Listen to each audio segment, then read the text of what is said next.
Hello, everyone, and welcome back. We are now entering the top 8 of YCS Hartford, Connecticut. We are in the Connecticut Convention Center. Here's a look at the front there with that beautiful YCS emblem on the digital display.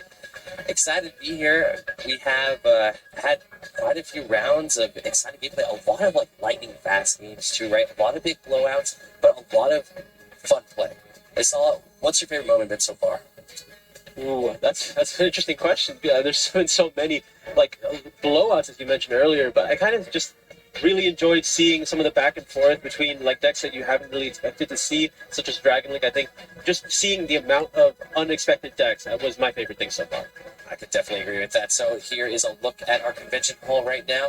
You know, players are enjoying side events. They're hanging out. They're ready to excited to see who's going to make it through. We're in our top 8. Once again, we had 1,247 total attendance here this weekend. And for this feature match round, we're going to have some cool decks. But let's take a look and recap our last round. Assault, why don't you lead us off? So in the last round, we had David versus Hani, and Hani was able to take it and move on into the top 8. And then on the other half, we have Justin versus Jordan. Justin was able to take it as well. So Hani versus Justin on the top 8. On this side, we have Poe versus Ted. Poe holding it down for Australia.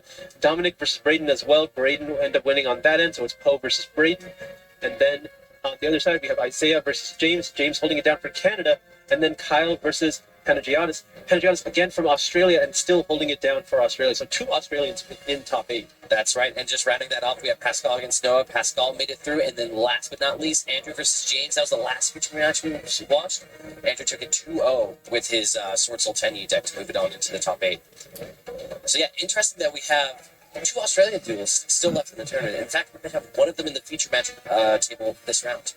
Ooh, I definitely want to see some of these players go off. I think this is a deck we haven't gotten to see yet, and it's Striker, yes? Yep, Sky Striker.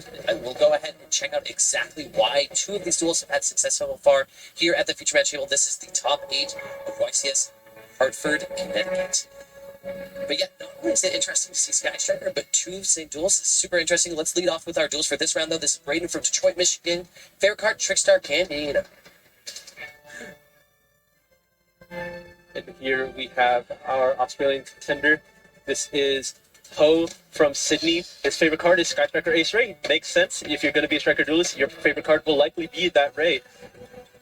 Yeah, super cool to see. I love it when 2 players come from, a similar, maybe local store, fish tournament store, or maybe even just area, and they've, play tested a lot together. They fine-tune a deck. We're like, oh, man, this is the best. And seeing them both make it out all the way here to Connecticut, and both enter the top 8 with it, very, very cool. Yeah, absolutely. And look at that record, 12-1. So going strong for the entire tournament here. Yeah, incredible success, especially if you just were to add it to Panagiotis' record as well, right? You have to assume that's probably close to 23 wins at a minimum. So we'll look to see, which one of these duelists make it further. If not, I didn't really check the bracket to see, could it be an all Sky Striker final? How wild would that be? Yeah, we didn't even talk about all the, we talked about the other decks that could come out in the woodwork and be better than Despia Branded or better choice of sorts. So we didn't even mention Sky Striker. And I think it follows all the same rules, right? It takes advantage of how wide the field has been. Generally, Striker is one of those decks when people don't know what to do. It takes advantage of those small advantages where people have dimensional barriers in their deck. They have Mystic Ones. These are cards that will do absolutely nothing to Sky Striker. And every time you have one dead card against Sky Striker, they can take advantage of that and just really try to snowball to their advantage game. Yeah, it's going to be really interesting to see exactly that, right? Sky Striker, one of the decks, been around for a while, very powerful, been through many iterations of its own strategy, right? We've seen it with a lot of Kagaris, very little Kagaris. We've seen it with a lot of engages, very little engages, and even other cards, right? Hornet drones. There's been so many different variations and iterations to this deck, and also just how it plays based on everything else in the format, right? Because it's really one of those decks that you can cater to what's going on, right? And sort of capitalize on what it's doing. There's even versions of the deck that prefer to go second versus first, right? So it's going to be exciting to see exactly what Poe is trying to do with his list here today. Absolutely. Striker, in its core, is a very reactive strategy, so even if it does have one multi-roll or one anchor, depending on the time period, it's really about just building your deck for whatever you presume the meta to be. And I think in this iteration, you might have some combinations of Mystic Minds, you might have some combinations of barriers of your own, potentially maybe even in the main deck, to kind of account for the overload of Sword Soul and Brandon Despia. And I think those are the kind of advantages that these players have been utilizing to make it this far. Definitely. I will be very excited to see that in this future match. It looks like our duels are getting ready to roll. Poe didn't seem super excited about his. Oh, but it was good enough. Maybe he's just cool as a cucumber, no reaction to high dice roll kind of guy. Yeah, maybe he's just been riding the wave. Honestly, with the Sky Striker strategy, you might not need to win the dice roll. You know, you're probably comfortable going either way. Yeah, you're right. It could matter much less than something like Drychon that we saw last game, but this is where we're going to be right now. This is game one of our duel between Poe and Braedon. That is Sky Striker against Adventurer P.U.N.K. Oh, but it looks like Adventurer P.U.N.K did win, or did Poe choose for Braedon to go first? I have to assume Braedon won the dice roll, actually. I just misheard. Right, and then, you know, for Adventurer P.U.N.K, you know, part of the namesake of the strategy, the Adventure Engine, we're starting off with Bride of Aramis here, definitely ideal. If you're going to able to pair it off with any way to a Crystron Halki Fibrax or just a Red Rose Dragon, you are off to a strong start. Faithful effect to Search Master. But yeah, so we got confirmation Braedon did win the dice roll and chose to go first. But you're right, yeah, like starting off with the Adventure Engine, anything like Red Aramis here, big game, right? Big game. Opting to use the Fateful Adventure immediately to add the Griffin to the hand, having to discard a card from the hand, not choosing to use the normal summon to get the Draco back instead. Do you think that means because he already had a copy of the Draco back? I was like, there's a few reasons why he does that, right? Like, one, he might want something to just put into the graveyard. It might be that he wants the Wandering Griffin Rider out a little bit sooner, right before he starts to do more. But having the Draco back makes it a very easy decision. Right. There was also the consideration, especially at this point, you almost certainly know what your opponent is playing. He might be holding back that Draco back to prepare for a Mystic Mine later down, but it doesn't seem to be that way. He's already put it on the field, so I think he's just trying to be as resourceful as possible with the cards that he has. Yeah, that makes a lot of sense. I could easily see that being the case. Especially, as you mentioned, like, we're in the top 8. He's probably very well aware of the version of Sky Striker that Poe is playing. Like, you mentioned Mystic Mine, definitely a deck that heavily relies on that, at least his build does. So we'll have to see how it fares going second. Mystic Mine, not bad going second, right? Can easily still shut down a field the same way it would going first. Yeah, so we do see Braedon leave off with the Ogre Dance, searching the Xiaomin. Xiaomin is going to be able to add, most likely, either a copy of Foxy Tune or Deer Note that we've seen many times this tournament. Oh, sorry. Actually, will not be doing that because Rite of Ramercy was activated and this card was, in fact, normal. Someone cannot do that. But that is enough. You can just go straight into Halki Fibrax because it is a tuner. It doesn't look like a response from posted that Crystron Halka Fibrax's effect is going to resolve, getting him a tuner from his deck. We'll see which tuner he chooses. Probably going to see Jet Synchron here, but might change depending on what line Braedon wants to go with. Oh, it's going to be Red Rose Dragon. If this makes a lot of sense, you're able to go immediately into a level 7 Synchro. Very dangerous that you had to give up the Wandering Griffin. You're not really protected from any sort of effect at this point, and you don't have access to the Baron line anymore, so you're really relying on whatever you're sending off this Riser Dragon. Riser and the effect? Sure. I wonder if he's going for a bit more of like the bare bones artifact scythe play, where you're able to use the effect of the Red Rose, get the Rocks Rose Dragon rather, get a copy of Basil Rose, just turn any of those two monsters into the Dagda, having the Halka Fibrax on the field at the same time. You're able to tag out into the Wonder Magician, trigger the Dagda, and get the scythe online. Not particularly useful against Striker. You're able to cut them off for one turn, but Striker's usually okay with that. And the most dangerous thing is, if that scythe ever goes to the graveyard and they have Shark Cannon, it suddenly becomes their scythe that they're going to try to recycle as many times as possible. That's incredibly important to know. We were talking about it yesterday, like Artifact Scythe is something that every duelist has to be aware of, right? There's all these cards that will stop you from special summoning. Sky Striker's way to deal with that is just sort of not, right? Like, I'll just take a little time, get my ace on the turn get my ace on the field the following turn. But the fact that they can capitalize it with something like Shark Cannon, not every deck can do that. Right. And like something that's so specific to the Sky Striker strategy itself is how strong Ray is into a scythe. You could just normal summon the Ray and tag it out on your opponent's turn, and you are still in your engine.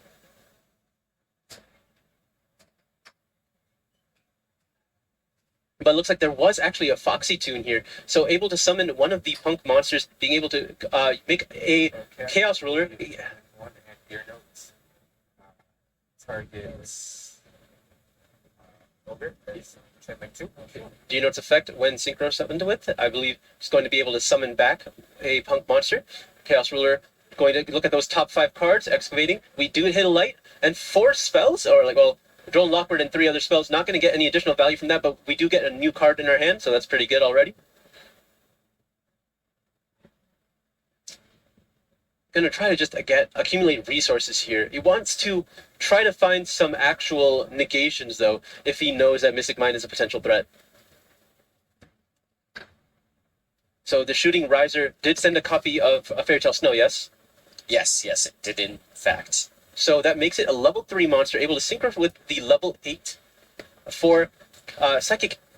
So this is a new one, Psychic and Punisher, right out of Dimension Force. This card is very, very cool. While your life points are equal to or lower than your opponent's, it is unaffected by card effects.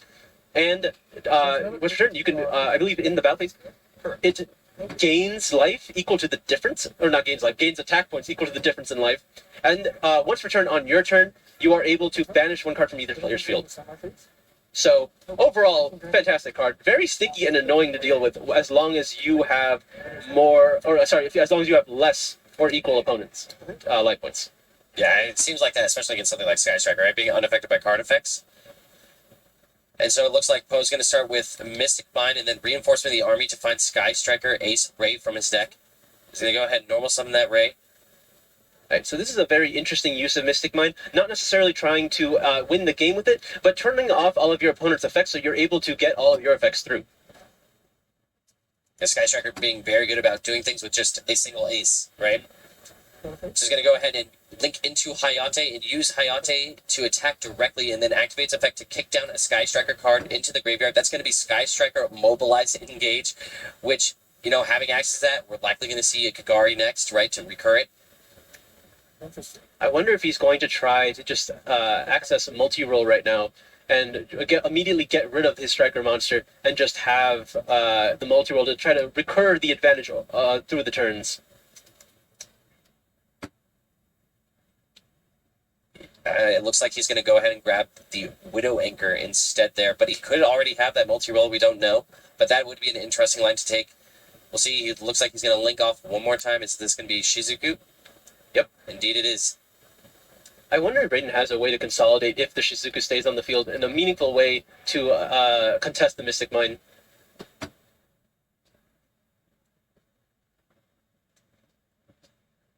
Oh, Poe with an impressive 5 sets to the Spell and Trap Zone.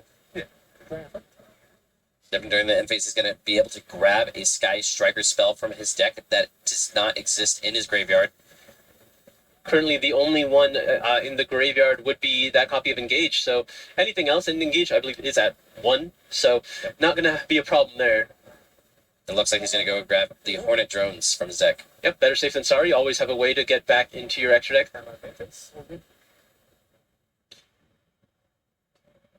It's a very interesting position, right? When you have access to Mystic Mine, deciding to commit a monster on the field, really just telling your opponent, go ahead and try to out it. It's fine. I don't need to win with this card. I just want you to throw away all your cards in order to do so.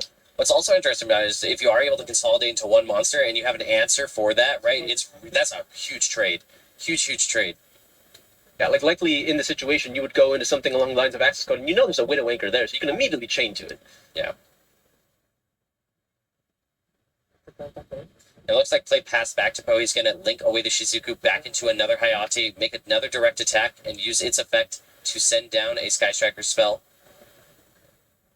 This time it's going to be Afterburner.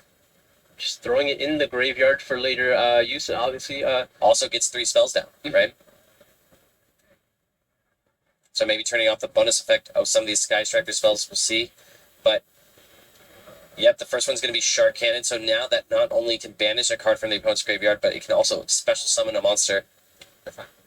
Going to banish the Fairy Tale Snow here. Yep. Deal with it now before it becomes a problem later. Oh, Kagari for the Engage. There are 3 spells now with the Shark Cannon, the Reinforcements of the Army, as well as the Afterburner sent off of the Hayate. Right, so we do get the add as well as the draw here. Likely, I feel now is the time to go for that multi-roll that we talked about earlier. Draw 1 additional card. Oh, no, just another anchor. Can I see your good deck? Yeah, of course.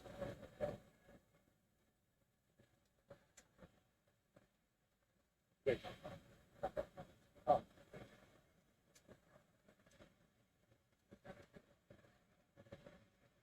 making another Gagari here, just being able to add more and more resources. Yeah, but, oh, that's a Shizuku. Oh, sorry, yes, Shizuku. Slip of the tongue. It gets a little hot cold sometimes. Yeah. So Shizuku is going to activate during the end phase. This time he's going to go ahead and get that multi-roll. So now they've secured maybe a little bit more advantage, right? Cycle a few more cards, gotten some spells in the graveyard, loaded on up. Yeah, really comfortable position for Poe. You could tell that he wasn't all that worried about the dice roll because of this, right? Oh, and yeah, it looks like we're going straight into the next game. Yeah, I mean, impressive game one there by Poe. Really on the back of Mystic Mind, right? Mm-hmm. That's what his deck's built to do. We saw even when he was 7-3, even plays cards like Demise of the Land, right, to like support that further. So very interesting way to play Sky Striker in this format. Right. There was a set metaverse as well. You have the full suite of ways to activate the Mystic Mind, even on your opponent's turn. Really, I guess, more of a Mystic Mind strategy than it is a Striker strategy. Striker is just a means to an end. There's just a way to get the damage done, but we're really winning the game off the power of Mystic Mind, blocking out all these strategies that aren't really focusing on getting those negates down. Yeah, it's interesting you say it's like more of a Mystic Mind strategy, because in some way it is true, right? Like the way you win with these Mystic Mind decks, or at least the ones that like the, oh no, they're playing Mystic Mind, was like, oh, there's some sort of burn or some sort of like weird win condition like that.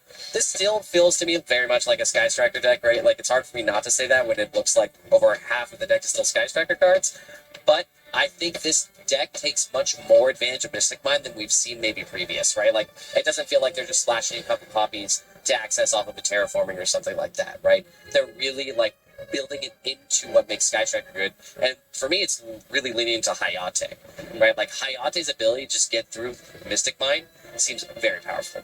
Yeah, you being able to ignore your opponent's field entirely, just stick in some damage here and there, get access to more of your cards, keep your engine going. I think like it's such an interesting way to utilize Mystic Mind, where you're just not trying to win off of it automatically, but just using it as a way to turn off everything your opponent's doing and then just play your engine. And if they choose to play into your engine, they have to use all of their cards to do so. And that is exactly what Striker wants. Striker wants your opponent to be wasteful. So they really just complement each other so well. Yeah, definitely. It's super cool to see, but, you know, Braedon's still not out of the tournament. He has chances here to side deck, and I'm sure he's going to bring in some powerful options to deal with that. Talk to me about, you know, this Adventure Punk, like, Synchro deck. Definitely very, very high power level, right? What kind of cards are you likely thinking it would try to bring in against a deck like this? I think a card that we haven't seen too frequently within the feature matches, but has been a powerhouse in this entire tournament, is Anti-Spell Fragrance. Especially against a deck like Striker, which, you know, obviously wants to capitalize on its spells more than anything else. Having anything like that can buy you all the time you need, because Striker really needs that one turn to turn everything off, right? So if you get that free turn with an anti-spell, you have so much pressure that you can apply, and then it's really hard for Striker to come back. Especially when they're trying to focus on Mystic Mind more than anything else, it becomes that much more difficult if you don't have an answer to anti-spell immediately. I think Anti-Spell is a very good one. It's one of those cards that, do you think he brings it in even going second? He'll be going first this game, right, because he lost. But do you think that's a card so strong that you bring in even going second against Sky Striker? Maybe. It's kind of weird. It's funny that you say that he's going to go first right now, because I don't think he necessarily has to. If your opponent is so focused on Mystic Mind, and he technically hasn't seen Metaverse and Demise of the Land yet, right?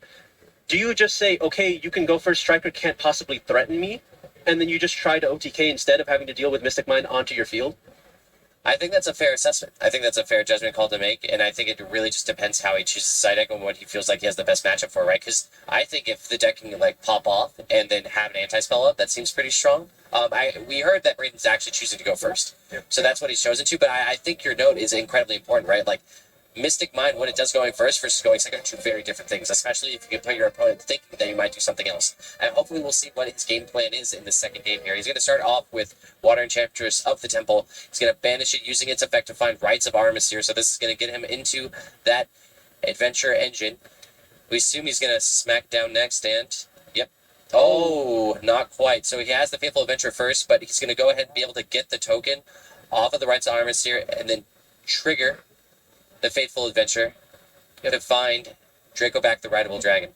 Yeah, unfortunately down a card, having to use the Faithful Adventure from your hand instead of getting it for free from your main deck, but overall the amount of advantage that you get is pretty worthwhile regardless. Yeah. It's substantial, right? Like it's a substantial amount of advantage to get off of just one card, and even if you have to spend a couple cards to do it, like at the end of the day, when you're getting what, a Fateful Adventure, a Draco back, a token, and the Wandering Griffin Rider, basically, if you're discarding the Draco back to its effect, so it re-equips. Yeah, absolutely. So a lot of just free cards there. Oh, it looks like we're discarding the snow as well, so we're going to be holding the Draco back a little while to ride later on. Still just as rideable. And next, he's going to go ahead and special summon that Wandering Griffin Rider that he just grabbed before activating Emergency Teleport. So doing that to make sure that if any hand effects come out from Poe, he has a chance to at least interact with the Wandering Griffin Rider. And the one he's going to get is Xiamen. He's going to use its effect, pay some life, to find another Punk monster. Yep, likely either Foxy Tune or the Deer Note, depending on if he already has more Punk monsters in his hand. They're going to be able to access that entire 5-Rax line, or go into the Chaos Ruler, whichever he deems more worthwhile in this scenario. I think the one thing that's for certain is he wants to set up some form of negates, more than just those powerful bodies that were useful in every other matchup, but less powerful in this one. Yep, there's the Foxy, going to go ahead and send itself, as well as another copy of Xiamen.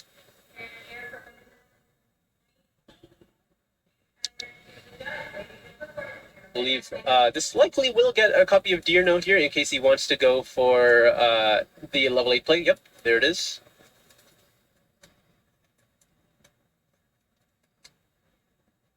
Yep. And then he's going to go ahead and use those both as synchro materials.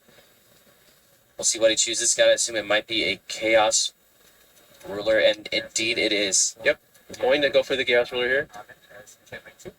Yeah, and he is able to summon back the Xiamen, which gives you access to a Baron de Fleur if you want to use it with the Griffin as well. In case you want to synchro with the token for something else, you still have that access to the negate. There is an anti-spell, so we do see that that card is boarded in. Unfortunately, not able to be added off the Chaos Ruler, only Lights and Darks. Unfortunately, doesn't extend to Spells and Traps as well. Quote unquote, unfortunate, it would be quite broken. He's going to go ahead and grab Illusion of Chaos. That's going to give him access to Magician Souls, which means he could definitely draw and try to dig for it, right? Mm-hmm. Which is probably what he's going to try to do here. It looks like he's activated the effect of Magician Souls a little bit off screen. That's going to grab, or sorry, activate the effect of Illusion of Chaos a little bit off screen. Yeah. I wonder, do you think he's going to give up the Draco back that he held in his hand? I mean, he could still equip it at this point, but just getting that additional drop of it here, like, do you think it's worth the trade, or do you think he still tries to hold it?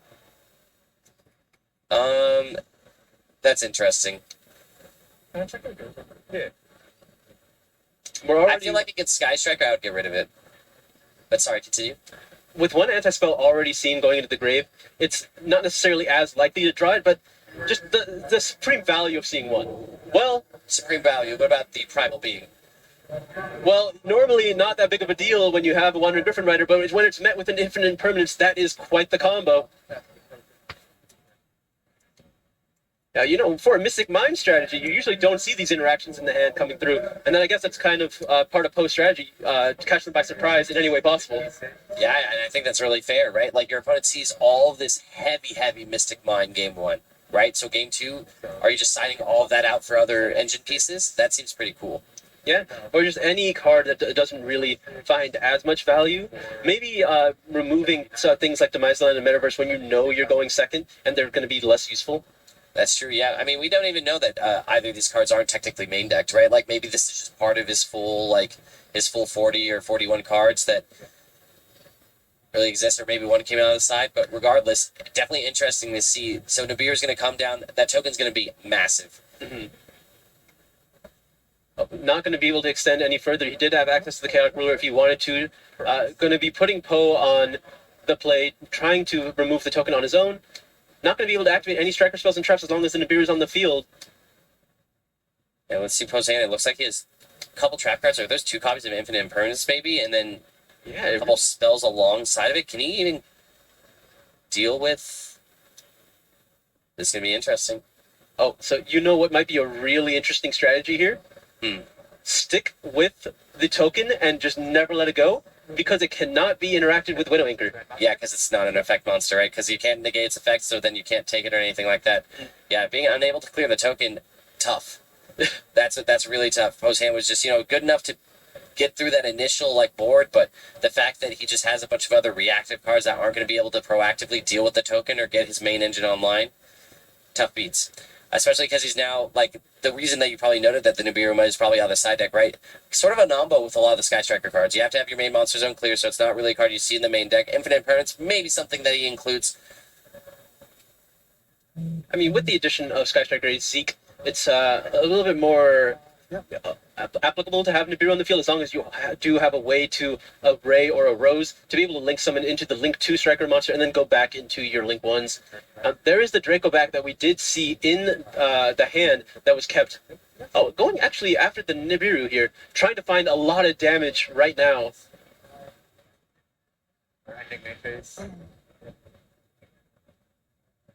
See if Poe has anything here. Attack for 2000 Oh, 2000 connects. or 76. Oh, that is a 7600 attack token.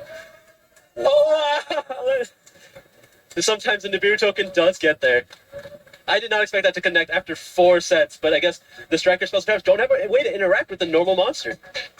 Yeah, it's incredible. I mean, he really just needed like an Afterburners or something like that, right? Just to pop it, or even a, maybe getting a bunch of the graveyard before using a jamming waves or anything like that. But ultimately, I think that Most likely. Yeah, that's, he asked that question jokingly, but that is a real concern right now. There's a lot of guessing that both players have to make right now. How will the other player side for this game 3? Well, it could go either way. I like that Poe responded with most likely, because like, how does that impact you? So you're saying that you asked that question, right, to Poe. Poe's like most likely. Do you side for going first or going second? Do you feel like he's trying to bait you? This is the ultimate game of rock, paper, scissors. Actually, though, it's like that. It's like the Duel's Kingdom episode with Joey, where he's trying to figure out what Pegasus is doing. What if? I love that one. But yeah, regardless of that, big mind game here, right? Going first or second, because Mystic Mind, a huge player. We've seen things like Nibiru as well, and then ultimately there might even be another side deck plan that we see out of Poe that he can capitalize on. But big thing is that whether or not Nibiru mattered that game, right? Like, if he didn't have Nibiru, there's a good chance that board is just strong enough where it doesn't matter, right? So the Nibiru, even though it felt huge, ultimately just did nothing because the token was a quote-unquote huger. Yeah, sometimes these powerful cards not necessarily strong enough on their own. And Striker, as much as it can do a lot with one card, it really takes advantage of how many cards you can use to support that one Striker monster. And if you don't have access Striker monster, the support cards are just not really doing anything, right? Yeah. I mean, and that's the sort of issue with some of these decks that really lean heavily on, like, a bunch of hand effects or a bunch of, like, utility cards, right? Like, the whole point is that, I have this core engine that's so small, it only takes a couple cards to sort of get online, and because of that, I get to play all this extra stuff, right? I feel like you see that a lot with, like, Sword Soul, for example, another good one that can just fill with a bunch of hand effects. But when you don't draw that core engine piece and you just draw a bunch of reactive cards, it's like, ooh, rough. And that's exactly what we saw here for Poe. I think it was 3 copies of Infinite Impermanence, a Nibiru, and a couple spells. Not going to get you there. Right, absolutely not. Especially if they were, in fact, Striker spells that you couldn't even activate under your own Nibiru. Braedon, I wonder if Braedon just has to take the gamble here when you know you're this deep into a YCS level tournament, you're in top 8. No guts, no glory, is what they say. It's going to be an interesting one for sure. That's kind of why I asked you about whether or not you bring an anti-spell going second. I feel like you might still just do it. I feel like you still just commit and put anti-spell in your deck, because if there's a chance you go first, you draw that card, sweet. Even if you're put going second, right, and they go first and do some things, it's not like anti-spell's the worst card you can draw, right? Like, maybe if you're able to sort of, like, break open what's going on and, like, buys you 1 extra turn against something, right? Because we did see Poe start a little bit slow in the previous game. Even though he was able to get mine up early, he still had to turn through a lot of things. Yeah. I think it doesn't work the other way around, though, right? If you think that you're more than likely going first, you're not putting in the evenly match, right? Because that can go so wrong. You drawing an evenly match any point later in the game will not get any value. So, are you bold enough to put that in when you don't know? Yeah, definitely. I mean, it's interesting for sure, especially. Sorry, I just got completely caught off by Braedon's comment there about, like, how much time's left around. We have a lot, right? 32 minutes. Normally, the Sky Strike duels, they can go long. Mystic Mind duels can go long. These duels are going to be able to complete the full game here. Yeah, absolutely. It would be quite something if they couldn't finish it within these 30 minutes. Yes, we'll have to see that in Game 3 here of the top 8. All right, who does the starting? Who will make the first play of this game? Set my face. Oh, it looks like it's Poe. He opted to choose to go first, and that is a solid hand. Multi-roll engage. Oh, and he's going to be extra safe here, using the multi-roll to send Afterburners to the graveyard to make sure that these effects are not going to be responded to. He's going to use Sky Striker Mobilize Engage to search for Sky Striker Ace Ray. You know, you think when you think of Sky Striker, you see engage, and you're like, okay, this is probably the worst case scenario when Striker sees their engine and they're able to get going. But in reality, if all Striker's doing is just the Striker part of it, I'm happy.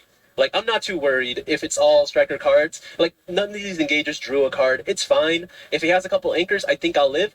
If there's any kind of metaverse or demise of the land, some way to put the Mystic Mind on the field, that's when I start getting really frightened. So as long as it sticks to this, I think Braedon's okay. I can definitely see that. I think it's going to be... Second engage? Oh, we did. You may not ask that after he added it there. Okay.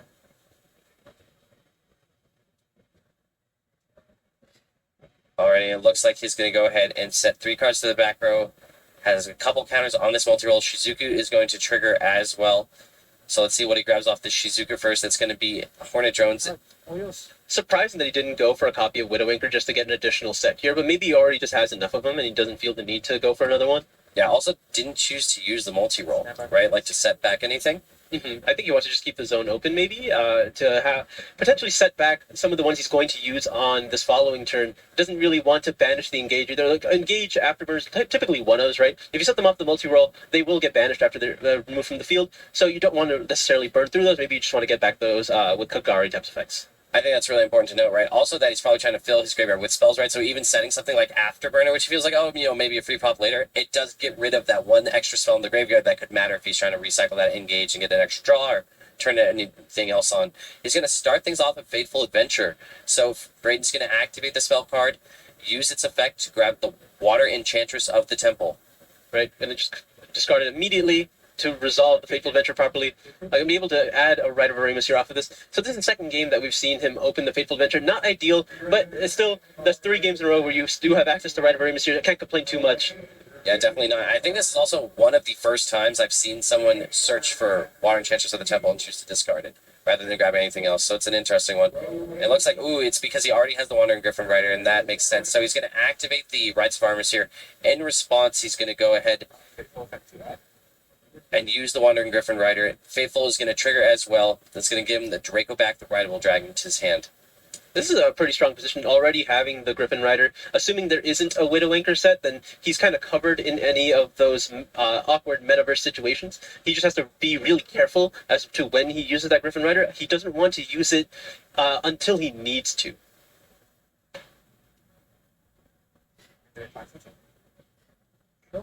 Okay, Foxy Tune's going to be able to get a tuner onto the field as well. So, getting that free value from the Draco back as well.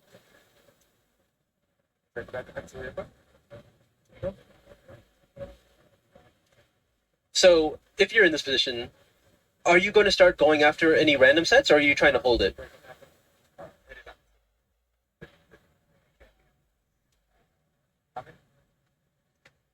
That's an interesting question. I feel like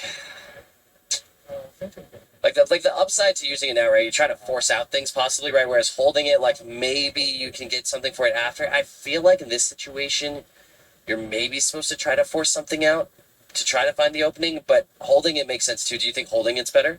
I think, I mean, to be fair, he still doesn't know about Demise of the Land or Metaverse. Or unless he was told or found out via just like watching any of Poe's games from nearby. So it's not something I would immediately think is in the strategy. But I think when there's 3 of them, any one of them could be Anchor, right? I don't know how many of them are real. It might be just be better to hold off. Because against a deck like Striker, you don't want to be too hasty, right? You just need to be careful. And I think holding Draco back allows you to play around with just a couple more. That makes sense. That makes a lot of sense, especially if he doesn't necessarily know, right? Mm-hmm. So we do have access to the Deer Note here. Being able to go into the Chaos Ruler as at this point will force out something, right? You will get a lot of knowledge from this summon, whether or not there is even anything remotely activatable from those set 3s, because there's no chance that you get to a Chaos Ruler and nothing gets activated. That's interesting. Where did that come from? If you had that to start with and you decided to use the Fateful Adventure first, I guess you were just trying to bait things out. Oh, maybe he needed it as a material. Is that why? To get the token up first. I think he was really just trying to force out some interruptions here from Poe, like something to maybe interact with the Fateful Adventure when he didn't need it. If he already had access to a way to ride a Ramus here as well as Wandering Griffin Rider, technically didn't need the Fateful Adventure to do anything. It was only getting him Draco back, so not necessarily opting to use it early. Artifact Sanctum. That is something that you're likely going to need to use Griffin, but Ash Blossom is all it takes. Yeah, nothing but a thumbs up from Poe. Yeah, so we're talking about like side deck plans, right? This is one that it probably came in because he chose to go first. That's why I like the whole like, oh, you'll probably be going first. Just making him try to think that, but ooh, man, that's a cool side deck plan in a deck like this, right? But having Ash Blossom and Joyous Ring, we keep on talking about it. It's hard to just like forget how strong that card is, right? Like it's really difficult to forget. It's so good against so many different things. And it looks like Poe's going to follow up with a second copy of Widow Anchor this time. Going after the Sea Almond. Indeed. Not even going after the Wandering Griffin Rider. Very interesting as well. And this is the value of holding that Draco back, right? You get to bait out a few of them. You get to force out that last one into a very not ideal position. And he's going to take the tuner here, which a little awkward, but there is a Deer Note as well. And he's still able to potentially just go into some Link summons. He still hasn't used the Draco back yet, right? He just did to target that Widow Anchor, yes. which forced out to take the Zeon. If he does have a way to magic summon just any other tuner, then he is able to go into Halki Firebrax and just do whatever he wants. And he's contemplating his extra deck a lot right now. Definitely a lot of options available. Sorry, I was thinking. The one unfortunate thing is he doesn't want to just pass back at this point. He really wants to at least either clear the multi-roll or clear the Ray, because there's a lot of advantage to be had if either of those get to resolve.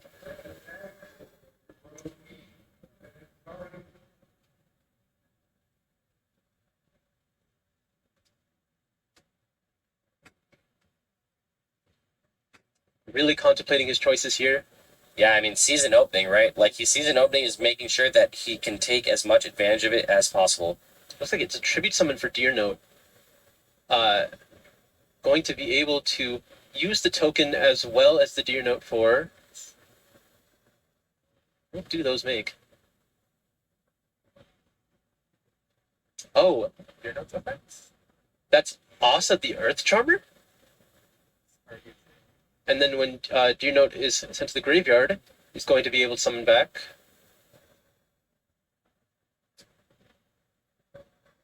Looks like going for the Ogre Dance.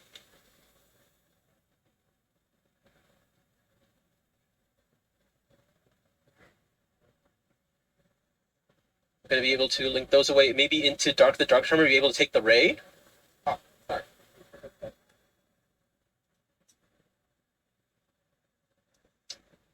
Looks like that might be the case. Yeah, I really like how toolboxy this extra deck is. This is ideal, really reminiscent of the simplified version of the Adventure Synchro deck from YCS Charlotte. They're really just trying to take advantage of as many of the best Link monsters available. Yeah, I mean, these Charmers, very strong, right? Very cool that you're just able to cycle through them like that, but definitely an extra deck-centric strategy. He's going to go ahead and use the Dark alongside the Wandering Griffin Rider for Celine. Yep, making sure to keep the Ray on the field. Poe was trying to be a little slick there, gave him the Ray in defense mode. Braedon was like, no, I'm going to summon it in attack mode, actually. That is an option with the Charmers. No, I did not want it defense. He put it on my field for me. Oh, yeah.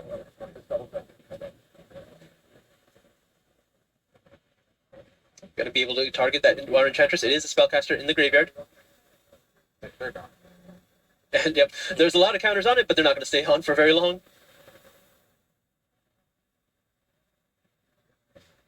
So here is the access code talker. Plenty of links in the graveyard to offer the fuel needed to go after the field here. Gain something. Only thing is, I don't think there's enough damage quite yet.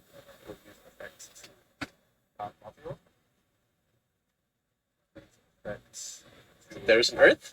There's the Dark. Shizuku not going to be able to trigger any Ray in the graveyard because it is on Braedon's field. You are still at 8,000 for it.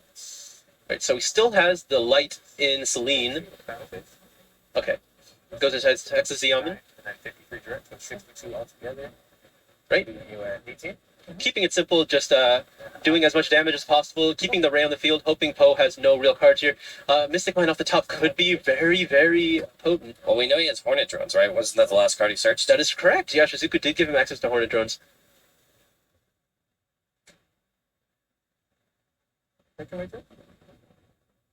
Oh!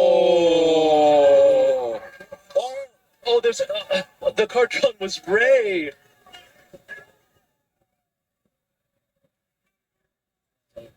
Sorry. Yeah, it was going a little fast for the judges to even keep up.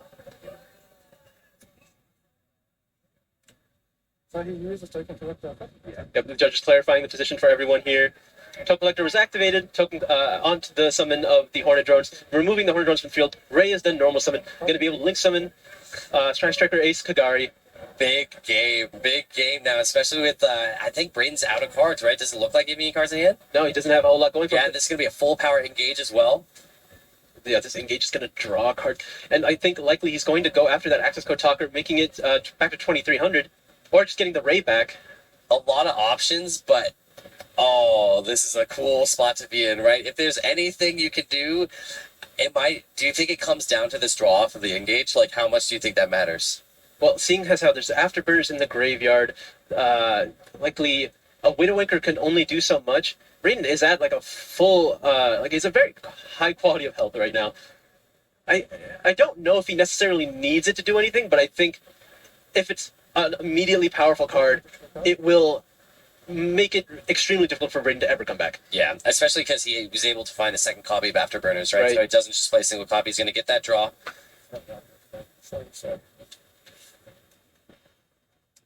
Yep, Afterburner being able to eliminate the Fateful Adventure as well.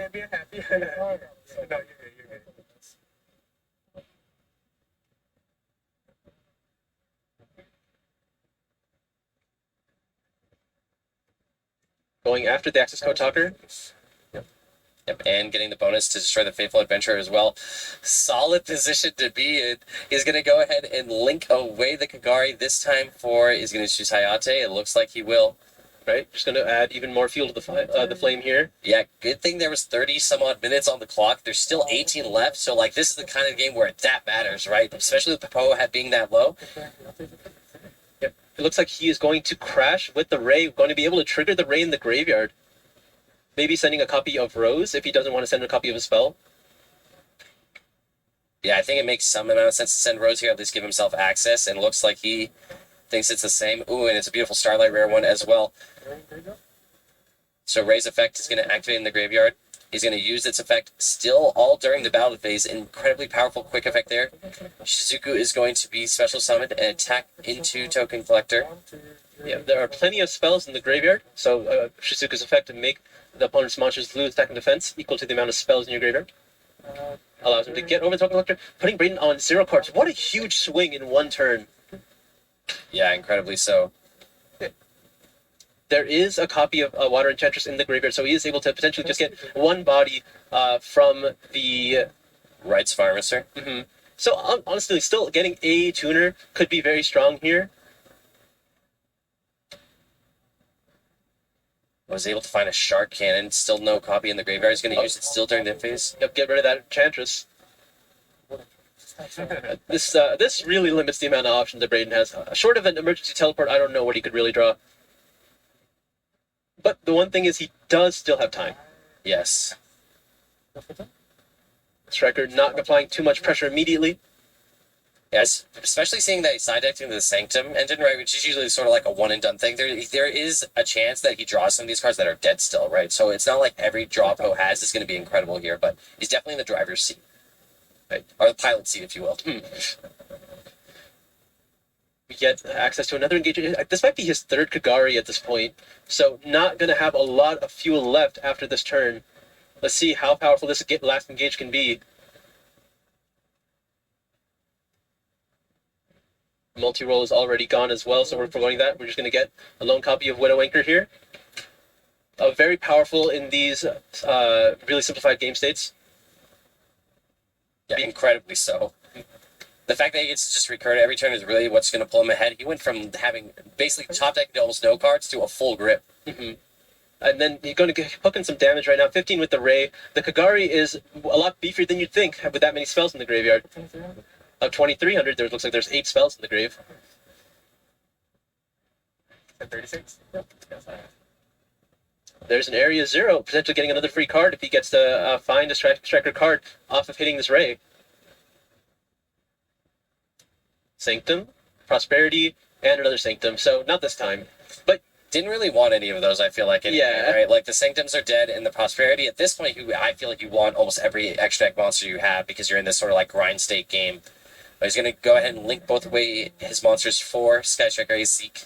Yep, making sure you want to keep that Widowmaker online. Yeah, no need to go into another Shizuku, or there's none Shizuku left. Haven't really been able to tell.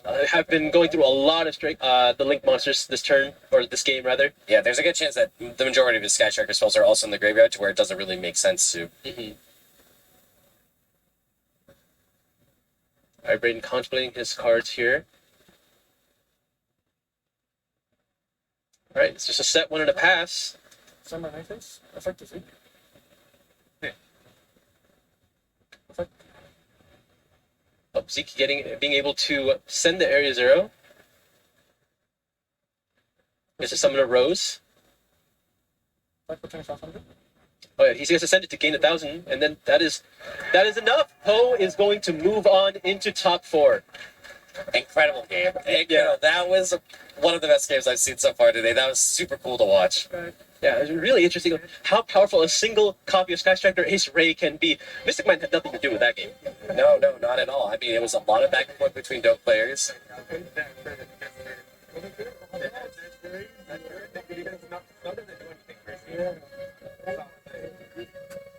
So that makes sense. So yeah, Braedon knowing basically like Snow, not the strongest card against Sky Strikers, just because they have like the quick effect to link anyway, and there's no way you can really, quote unquote, book a moon down a link monster. So he chose to just put Token Collector set, which is why we saw it. But yeah, just having that final ace up his sleeve when Ray in his hand is really what sold it there for Poe. What an absolutely fantastic game to have watched. Yeah, definitely going to be one of my favorites after this weekend for sure. One I'll go back and watch for sure. I hope it ends up in the replay highlight reels that we'll see later. And with that, we're going to cut to a quick commercial break before we get an interview with our winner, Poe. We'll be back soon.